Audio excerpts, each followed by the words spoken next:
Il respecte pas votre volonté. Ça veut pas dire qu'il tient à vous parce qu'il vous poursuit. Non mais oh, c'est pas comme ça que ça fonctionne. C'est pas parce qu'un démon sort des enfers pour vous poursuivre jusqu'au paradis et s'infiltrer au paradis pour vous poursuivre et vous ramener par la peau du cou jusque dans les flammes brûlantes des enfers qui vont décoller vos chairs. Non, ça veut pas dire que c'est de l'amour. C'est du désir de possession. Il ne vous aime pas, sinon quand on aime une fleur, on l'arrose. Quand on désire posséder une fleur, on l'accueille et elle meurt rapidement après parce qu'on l'a foutue dans un verre d'eau et qu'elle n'a plus de nutriments dedans. Et surtout, j'ai un conseil à vous donner dans ce cas-là, c'est chair de rat et sang d'enfant. Alors c'est dur de sortir d'une relation d'emprise.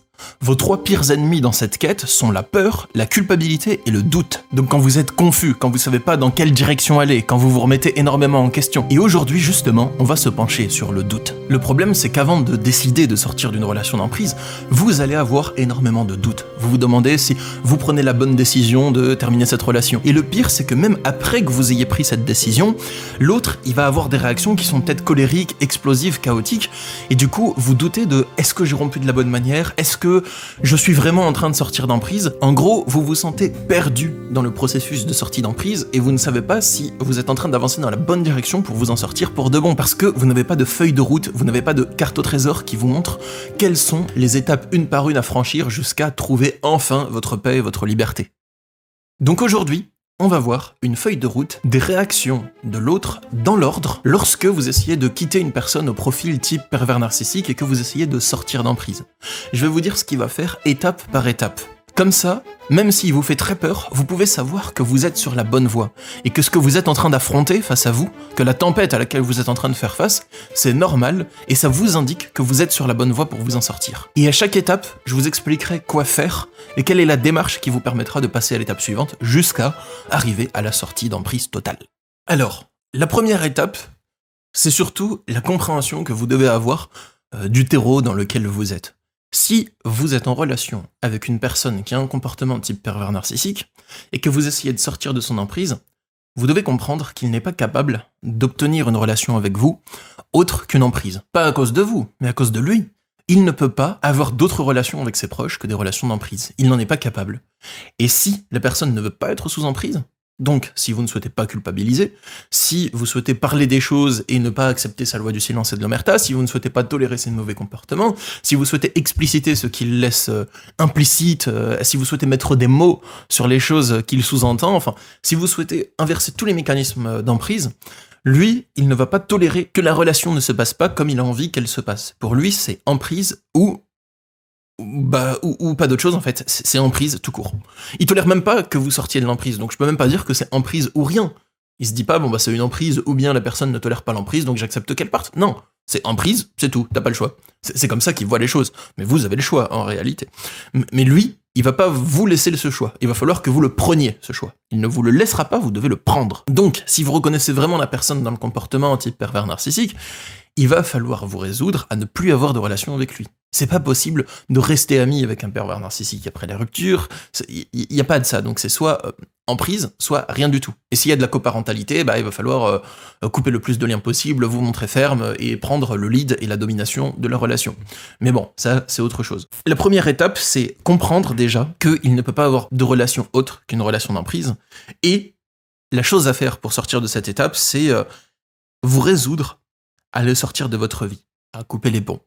Ça, c'était vraiment l'étape théorique. Maintenant, on passe à la pratique, et à ce qu'il va faire comme réaction, et ce que vous devez faire concrètement pour passer à l'étape suivante. Mais c'était important que je vous partage cette théorie, parce que c'est le socle sur lequel vous reposez pour mener votre quête de liberté ensuite.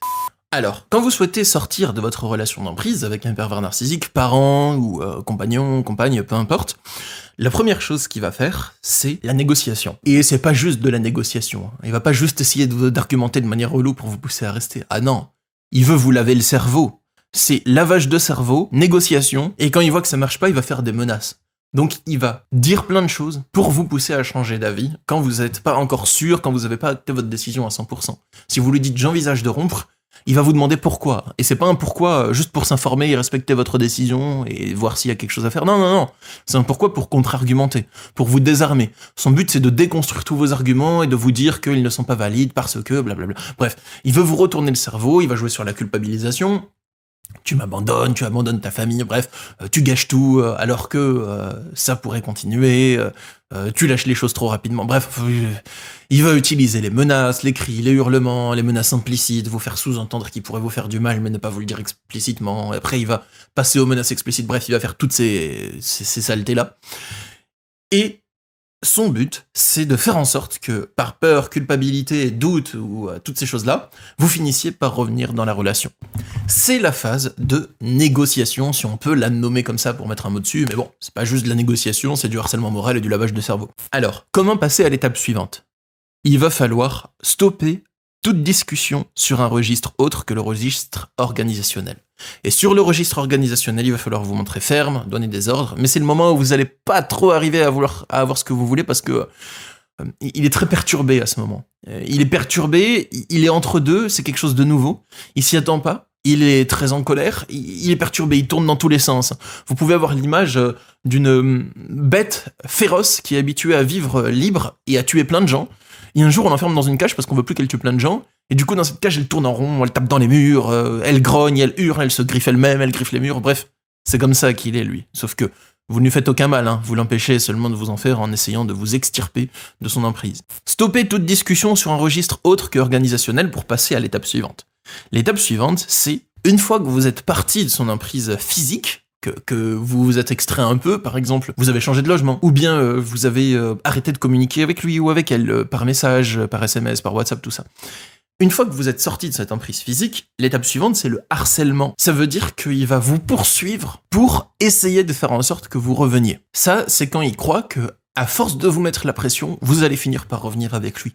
Et souvent, ça marche, et c'est normal. Ne vous culpabilisez pas, ne vous blâmez pas vous-même parce que vous avez cédé à son harcèlement. Ça fait pas de vous une personne faible, ça fait pas de vous une personne lâche, ou ça fait pas de vous quelqu'un de fragile ou quoi que ce soit. C'est tout à fait normal, dans un processus de sortie d'emprise, de faire des allers-retours. Je veux dire, moi, au moment où je suis dans ma vie, si quelqu'un a un comportement type pervers narcissique, je vais le bannir direct. Mais c'est parce que je ne suis plus sous emprise. Bon, je l'ai été dans le passé il y a longtemps, mais j'expérimente pas un phénomène d'emprise. Mais si vous, ou si moi dans le passé, on expérimente un phénomène d'emprise, ça veut dire qu'on est très réceptif à cette emprise. Et si vous avez le courage d'essayer d'en sortir, il vous récupère et c'est normal. Ça arrive souvent. Peut-être pas tout le temps, mais ça arrive chez plein de personnes qui ont des allers-retours. Vous essayez de partir, ils vous récupèrent. Vous essayez de repartir, ils vous récupèrent. Et ça veut pas dire que vous revenez en arrière. Ça veut juste dire que c'est le processus qui est comme ça, avec des oscillations, des allers-retours, jusqu'à arriver à vous stabiliser dans la volonté de sortir d'emprise. Donc ça fait partie du processus, et c'est comme ça que ça marche. Donc ne vous culpabilisez pas, ne croyez pas que parce que vous avez échoué de partir et qu'il vous a récupéré, ça veut dire que vous arriverez plus, c'est pas vrai. Vous avez échoué, la prochaine fois ça arrivera encore mieux, parce que vous en aurez encore plus marre et vous aurez encore plus dégoûté, ou quelque chose dans le genre. Bon, alors son harcèlement, qu'est-ce qu'il va faire ? Il va vous passer plein de coups de fil, vous envoyer plein de messages, depuis plein de plateformes différentes, SMS, WhatsApp, Messenger, Instagram, tout ça, voilà. Il va utiliser peut-être plusieurs numéros de téléphone, vous appeler en masqué, il va vous envoyer des mails, il va se pointer devant chez vous, il va se pointer à votre travail, il va contacter vos proches dans les pires des cas pour leur dire que c'est vous qui avez un problème et qu'il faut qu'ils vous disent de revenir, ou encore, il va contacter des membres de votre famille ou vos proches pour leur dire que c'est vous le méchant ou la méchante qui vous avez fait du mal et faire la victime, bref. Il va faire tous ces trucs pour que vous reveniez par peur. Déjà les amis, quand vous êtes dans cette situation, ouvrez bien les yeux. Regardez ce à quoi vous faites face. Vous faites face à quelqu'un qui ne vous aime pas. Il respecte pas votre volonté. Ça veut pas dire qu'il tient à vous parce qu'il vous poursuit. Non mais oh, c'est pas comme ça que ça fonctionne. C'est pas parce qu'un démon sort des enfers pour vous poursuivre jusqu'au paradis et s'infiltrer au paradis pour vous poursuivre et vous ramener par la peau du cou jusque dans les flammes brûlantes des enfers qui vont décoller vos chairs. Non, ça veut pas dire que c'est de l'amour. C'est du désir de possession. Il ne vous aime pas, sinon, quand on aime une fleur, on l'arrose. Quand on désire posséder une fleur, on l'accueille et elle meurt rapidement après parce qu'on l'a foutue dans un verre d'eau et qu'elle n'a plus de nutriments dedans. Et qu'elle peut survivre encore quelques jours dans ce verre d'eau, mais pas aussi longtemps que si elle restait dans sa terre. Et c'est pareil pour vous, les amis. Donc, que faire dans ce cas-là ? Si vous êtes face au harcèlement, portez plainte. C'est mon conseil. Ou dites-lui que vous avez porté plainte, ou au moins posez une main courante. Mais portez plainte, allez-y. Et si vous avez peur des répercussions, posez une main courante quand même. Enfin, voilà, utilisez la police aussi, peut-être pas sous une plainte ou une main courante, mais pour une intervention, c'est pas la même chose. Donc s'il vient devant chez vous, appelez la police. Et oui, la police se bouge. Bon, après, je sais pas si vous avez peut-être une gendarmerie dans un bled de campagne où ils sont tous imbibés d'alcool et ils mangent des donuts, mais en vrai, la plupart du temps, la police est efficace et ils se bougent. Je pense que quand on dit la police prend pas les plaintes à des femmes battues et ce genre de choses, déjà, les choses changent beaucoup en ce moment. Donc ça, c'était peut-être vrai il y a quelques années, mais maintenant, c'est en train de beaucoup changer. Ensuite, peut-être que pour les plaintes, ils sont chiants. Pour recevoir des plaintes, peut-être qu'ils peuvent être chiants des fois. Mais il va falloir porter plainte en étant accompagné soit d'un proche, à qui vous faites confiance, soit seul, si les policiers sont gentils, ou soit accompagné d'une personne qui est dans une association d'aide aux victimes de violences conjugales, si vous subissez des violences conjugales. Parce que ces personnes-là, c'est des personnes qui connaissent les flics, qui savent qu'ils prennent pas tout le temps les plaintes, et qui ont pas peur de taper du poing, et normalement ça passe. Mais par contre, si vous demandez de l'aide dans une intervention, les flics ils se déplacent. Si vous leur dites, il y a une personne qui est dangereuse, j'ai peur de cette personne, elle m'a menacé de telle chose quand j'ai voulu partir, là elle me menace devant chez moi, elle me harcèle, elle fait un esclandre devant les voisinages et j'ai peur physiquement qu'elle défonce ma porte. Vous en faites un peu plus, allez-y, voilà, n'hésitez pas à rajouter des couches en disant j'ai peur pour ma santé, il est en train d'essayer de défoncer ma porte, je me sens en danger physique, venez très vite, j'ai très peur, voilà, essayez de surjouer au téléphone, si jamais c'est nécessaire. Les flics, ils se déplacent, ils vont le soulever, ils vont le virer de devant chez vous. Et il n'y a même pas de plainte dans ces cas-là si vous en portez pas. Donc si vous êtes terrifié des représailles à l'idée de porter une plainte, moi je vous encourage de la porter quand même, cette plainte. Mais demander une intervention, c'est même pas une plainte, franchement, ça fait le taf. La personne va retenir que si elle vous harcèle, tout ce qu'elle a, c'est du blocage. Si elle passe par un autre média, vous le bloquez encore. Si elle passe par un troisième média, vous le bloquez de l'adresse mail, et ainsi de suite. Donc elle a que du blocage et de la police. Si tout ce qu'elle a, c'est du blocage et de la police, je dis même pas qu'elle aura peur. Peut-être que le pervers narcissique, il va avoir peur. Des fois, ils ont peur, des fois, ils ont pas peur quand la police les dégage. Mais tout ce qu'il va retenir, c'est je déploie énormément d'énergie et les seuls retours que j'ai, c'est être bloqué et la police. Au bout d'un moment, son harcèlement va beaucoup diminuer. Et surtout, j'ai un conseil à vous donner dans ce cas-là, c'est chair de rat et sang d'enfant. C'est dégueu, mais quand j'étais petit, j'avais lu un livre, un recueil de nouvelles assez sombre, et il y avait une de ces nouvelles qui s'appelait Chair de rat et sang d'enfant dedans, mais bon, c'était le mémo que j'ai noté sur mon petit calepin pour vous donner les infos. Dans cette histoire, il y avait des nains qui vivaient, c'était basé sur Blanche-Neige, c'est pour ça, qui vivaient dans une maison. Il y a un vampire qui voulait rentrer dans cette maison. Une horrible femme vampire qui était très puissante. Et tous les jours, elle essayait de rentrer dans cette maison en essayant de défoncer les portes, de défoncer les fenêtres. Et elle déchaînait toutes les forces de la nature sur la maison pour la faire céder et pour faire peur aux nains. Mais il y avait une règle, c'est que les vampires, ils ont pas le droit de rentrer dans la maison si on les y autorise pas. Donc tant que les nains résistaient, elle avait pas le pouvoir de casser leur baraque. Donc les nains, ils résistaient. Ils tenaient la porte avec des poutres, ils barricadaient les fenêtres avec des plaques de métal.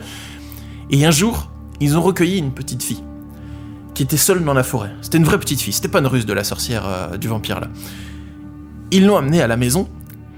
Et des nains étaient contre, ils ont dit elle va nous causer du tort, c'est sûr. Et d'autres nains ont dit non, elle va rester ici parce que c'est une petite fille, si on la laisse dans la forêt, elle va se faire dévorer par le vampire. Ils ont juste dit à la petite fille tu peux rester ici, mais si le vampire vient, tu dois pas l'autoriser à entrer. En fait le vampire il est venu, il est passé devant la fenêtre où il y avait la petite fille en disant je suis une pauvre vieille femme, oh je suis malade, permets-moi d'entrer. Et la petite fille elle a dit d'accord, rentre chez nous te protéger, il y a un vampire qui rôde dans la forêt. Et là c'était fini. Le vampire, il a déchaîné les forces de la nature. Les nains, ils ont tenu la porte, mais la porte, elle a cédé, parce que cette fois-ci, le vampire avait l'autorisation de rentrer.